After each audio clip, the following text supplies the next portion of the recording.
السلام علیکم ناظرین۔ اس قسط کے آغاز میں ایک آدمی برقعے میں وسولیس کے پاس پہنچتا ہے اور کہتا ہے سب سلیبی مارے گئے ہیں کمانڈر وسولیس، جیت آپ کی ہوئی ہے۔ پھر وہ آدمی اپنا برقع اتارتا ہے۔ یہ پیتروس تھا جو دراصل وسولیس کا آدمی تھا، لیکن اس نے سیمن کو دھوکے میں رکھا ہوا تھا۔ وسولیس کہتا ہے تو ہماری بجائے ارطغرل نے ان کو مار دیا ہے اور اب وہ ہمیں ترکوں سے بچائے گا۔ پیتروس کہتا ہے آخر کار ہم ان سب کو مرتا ہوا دیکھیں گے۔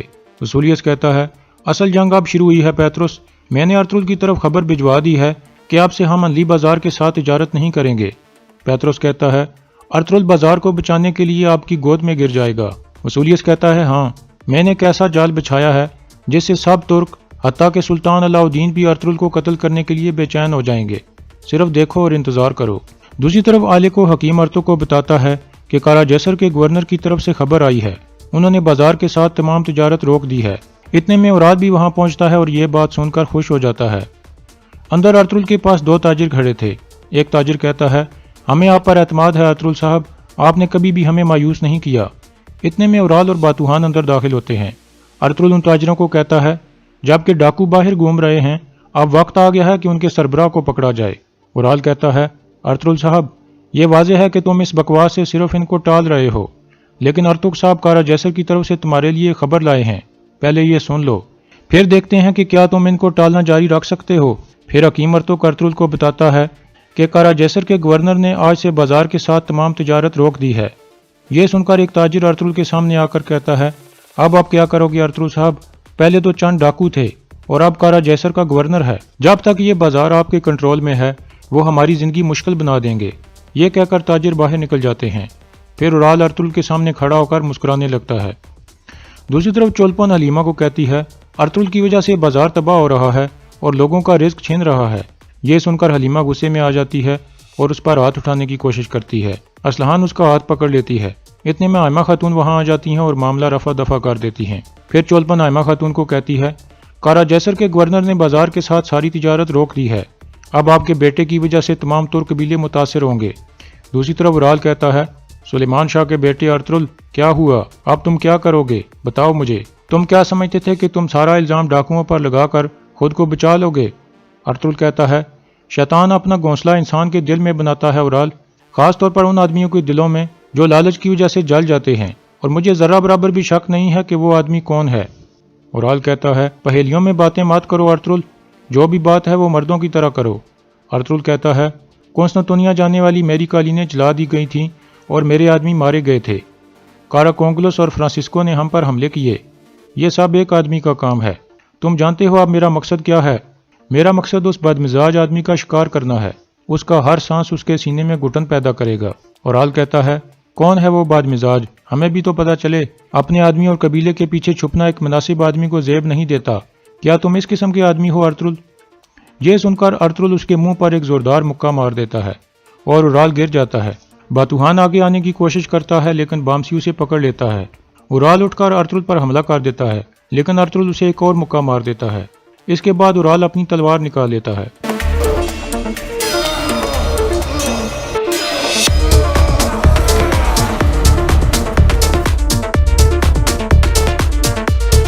اس طرح ارطغرل اسے قابو کر کے تلوار اس کی گردن پر رکھ دیتا ہے۔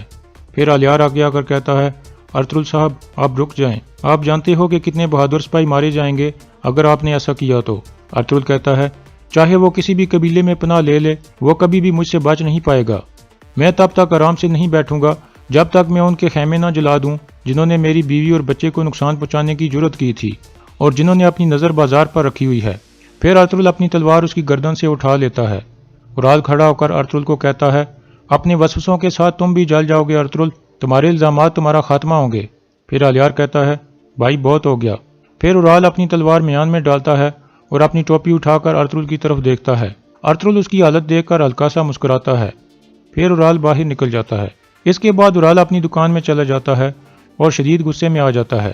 اتنے میں الیار وہاں پہنچتا ہے اور کہتا ہے بھائی کب تک آپ اپنی لالچ میں پڑے رہو گے؟ کیا یہ سچ ہے کہ یہ باہر جس ڈاکو کی لاش پڑی ہے اس کے پیچھے آپ کا ہاتھ تھا؟ یہ سن کر اورال اور زیادہ غصے میں آ جاتا ہے۔ پھر الیار کہتا ہے بھائی اگر یہ سچ ہوا تو میں آپ کے خلاف ہو جاؤں گا۔ اورال اپنا خنجر نکال لیتا ہے لیکن مارتے مارتے رک جاتا ہے۔ اس کے بعد الیار باہر نکل جاتا ہے۔ اس کے جانے کے بعد چولپن روتی ہوئی کہتی ہے آپ کا کیا حال ہو گیا ہے؟ کیسے ہوا یہ؟ اورال کہتا ہے وہ ارطغرل میرے بارے میں سب کچھ جان چکا ہے، تم تیاری کر لو، ہم جلد جا کر کارا جیسر کے گورنر سے ملاقات کریں گے۔ دوسری طرف حکیم ارطغرل کہتا ہے اورال اس لڑائی کو آپ کے خلاف استعمال کرے گا اور امن کو خراب کرنے کی کوشش کرے گا۔ ارطغرل کہتا ہے مجھے اس وقت بہت غصہ آ گیا تھا، لیکن میں نے اپنے آپ پر قابو کر لیا۔ سلطان نے مجھے اس علاقے میں امن قائم کرنے کی ذمہ داری دی ہے، اس لیے میں نہیں چاہتا کہ دونوں قبیلے ایک دوسرے کے ساتھ لڑ پڑیں اور بیزنطین والے اس موقع کا فائدہ اٹھا کر حملہ کر دیں۔ حکیم ارطغرل کہتا ہے بھائی جو کچھ ہونا تھا وہ ہو گیا، ابھی ہمیں نئے مسئلے پر بات کرنی ہوگی اور وہ ہے کارا جیسر کا گورنر۔ دوسری طرف چولپن کہتی ہے کارا جیسر کا گورنر میرے باپ کا قاتل ہے، میں اسے بدلہ لینے کے لیے بے چین ہوں۔ اورال کہتا ہے وقت آنے پر میں تمہارے بابا کا انتقام لوں گا، لیکن ابھی ہمیں کارا جیسر جا کر اپنا مطلب نکالنا چاہیے۔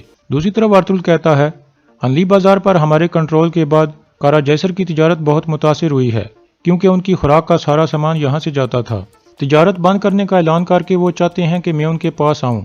حکیم ارطغرل کہتا ہے ایک طرف کوپک اور اورال ہیں اور دوسری طرف کارا جیسر کا گورنر، بظاہر لگتا ہے کہ اس وقت ہر کوئی ہمارے خلاف ہو گیا ہے، اور اگر یہ سب آپس میں مل گئے تو ہماری مشکلات میں مزید اضافہ ہو جائے گا۔ ارطغرل کہتا ہے ہم ایسے ہی آرام سے نہیں بیٹھیں گے، ہم کارا جیسر کے قلعے میں گورنر کے پاس جائیں گے اور پتہ لگائیں گے کہ اسے کیا مسئلہ ہے۔ یہ بازار آپ کے حوالے ہے ارطغرل بھائی، دھندار اور بامسی تم دونوں کی ذمہ داری ہے کہ تجارت والے راستوں پر گشت کرو اور ڈاکوؤں کا خاتمہ کرو۔ پھر ارطغرل ترگت اور دوان کو کہتا ہے کل تم دونوں میرے ساتھ کارا جیسر جاؤ گے۔ دوسری طرف گورنر کے قلعے میں وسولیس کہتا ہے ارطغرل کو خبر مل گئی ہوگی کہ ہم نے ہنلی بازار کے ساتھ تجارت بند کر دی ہے، وہ جلد یہاں اپنے بازار کے لیے بھیک مانگنے آئے گا اور ہمارے جال میں پھنس جائے گا۔ گورنر کہتا ہے مجھے تمہاری ذہین سوچ پر فخر ہے وسولیس۔ دوسری طرف جاویدار قبیلے میں جاندار کہتا ہے ارطغرل نے اپنی حد عبور کر لی ہے، اس نے میرے بیٹے پر ہاتھ اٹھا کر بہت بڑی غلطی کی ہے، اسے اس حرکت کی قیمت چکانی پڑے گی۔ الیار کہتا ہے بھائی آپ بابا کو یہ کیوں نہیں بتاتے کہ کس وجہ سے ارطغرل نے آپ پر ہاتھ اٹھایا تھا؟ جاندار کہتا ہے وجہ کوئی بھی ہو، وہ ہاتھ کیسے اٹھا سکتا ہے؟ لیکن الیار ارطغرل کے حق میں باتیں کرنے لگتا ہے۔ یہ سن کر اسلحان وہاں آ جاتی ہے اور غصے سے الیار کو کہتی ہے آپ ابھی بھی اس کی طرفداری کر رہے ہو بھائی، آپ کو شرم آنی چاہیے۔ یہ سن کر الیار بہت دکھی ہو جاتا ہے اور کہتا ہے اسلحان باجی آپ بھی۔ یہ کہہ کر وہ باہر نکل جاتا ہے۔ اس کے جانے کے بعد اورال کہتا ہے میں اور چولپن جلد کارا جیسر کے گورنر کے پاس جائیں گے بابا، اور اسے کہیں گے کہ وہ ہمارے ساتھ براہ راست تجارت کرے۔ اس بات پر سردار جاندار رضامند ہو جاتا ہے۔ دوسری طرف کائی قبیلے میں سامسا کا علاج چل رہا تھا، کیونکہ وہ ڈاکوؤں کے ساتھ لڑائی کے دوران زخمی ہو گیا تھا۔ سب اس کی حوصلہ افزائی کر رہے تھے۔ اس دوران ترگت ہچاتورین کو کہتا ہے کہ اب عارضی طور پر ہم سونے کی کان پر کام روک دیں گے، کیونکہ اس کے لیے ہم اپنے سپاہیوں کی جانیں ضائع نہیں کر سکتے۔ دوسری طرف اورال اور چولپن کارا جیسر کے قلعے میں پہنچ جاتے ہیں۔ گورنر کہتا ہے خوش آمدید میری کزن کیترینا۔ چولپن کہتی ہے میرا نام اب چولپن ہے امیر حضرت۔ اورال کہتا ہے ہم علی بازار کے حوالے سے آپ سے بات کرنے آئے ہیں۔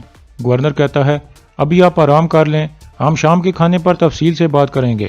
دوسری طرف جاویدار قبیلے میں اسلحان کہتی ہے بابا حلیمہ نے مجھے بہت پریشان کر دیا ہے، مجھے کچھ سمجھ نہیں آ رہی کہ کیا کروں۔ جاندار کہتا ہے بیٹی تم بالکل پریشان مت ہو، وہ سب جلد اپنے انجام کو پہنچ جائیں گے، میں ان کا نام و نشان مٹا ڈالوں گا، وہ خود یہاں آ کر تم سے معافی مانگیں گے، ورنہ انہیں اپنے لیے کوئی اور جگہ تلاش کرنی ہوگی۔ اور یہاں اس قسط کا اختتام ہو جاتا ہے۔